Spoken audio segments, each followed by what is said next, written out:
Hugh Schofield in Paris is beginning to wonder. It was the films that got me thinking. Once a month or so, I managed to overcome my reservations and go back and watch one of the new releases from the production factory which is French cinema. And every month I emerge numbed and exasperated and vowing never, ever to go through the experience again. Take one picture I saw recently, which unsurprisingly has not made it beyond French shores, called Le Code a changé, or The Code Has Changed. It was supposed to be a bittersweet comedy of manners, dissecting the lives and loves of a group of invitees to a dinner party. What we got was 2 hours of inconsequential, plotless twaddle, all set in a world suspiciously similar, one suspects, to the one inhabited by the director and her close friends, but not by anyone else outside of the Paris in-crowd.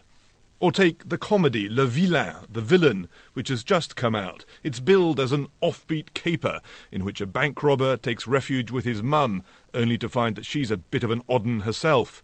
It had some well-known actors, and the cinematography was no doubt exemplary, but my 14-year-old daughter and I both agreed on emerging that there was one minor drawback: it wasn't funny. Now, having a go at French film is such an easy game that is not the point of this essay. My point is that in both these cases, what we'd been led to believe was that these films were actually pretty remarkable.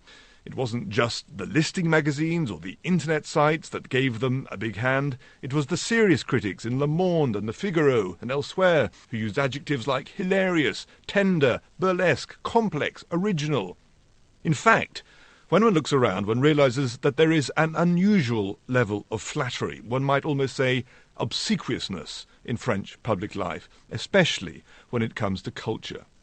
If you've ever watched French television, you'll get the picture. A typical mid-evening programme is a chat show in which the invitees are members of the small, unchanging, and therefore ageing club of national celebrities.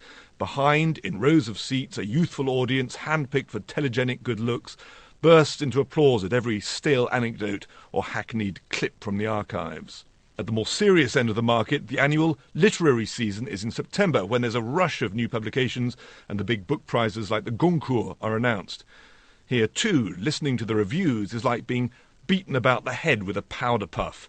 Nothing is ever mediocre, let alone bad. Everything is uplifting, exquisite, crafted, delicate, challenging, or that most irritating of French words, engagé, which means committed, though to what is never spelled out.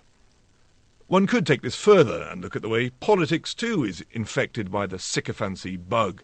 Certainly as far as the presidency is concerned, there's never any shortage of what the French call flagonneurs, which means toadies, or more obscenely lèche-cul. Lécher means to lick.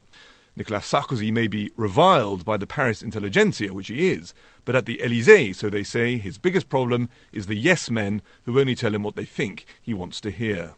So what is this all about? Is it all just a relic from the Ancien Régime, those lower down the pecking order fawning on those above? Well, up to a point. But actually, when it comes to French culture, I think it's rather more complicated. The French collude in the overpraising for two reasons, one good and one bad. The good reason is that they are genuinely fond of their culture. I may not have found Le Vilain funny, but a lot of people in the audience were in stitches. One realizes after a while that the French view their stars almost as members of the family. They enjoy going to see them in the same way that they enjoy catching up with the latest family gossip. That kind of conservatism is actually quite refreshing after the brutal neophilia, the constant need for the new, the culling of everything that's familiar that one associates with British culture. The bad reason is that it's all about self-protection. Succumbing to sycophancy, after all, is a way of reassuring oneself that all is good in the world when clearly it is not.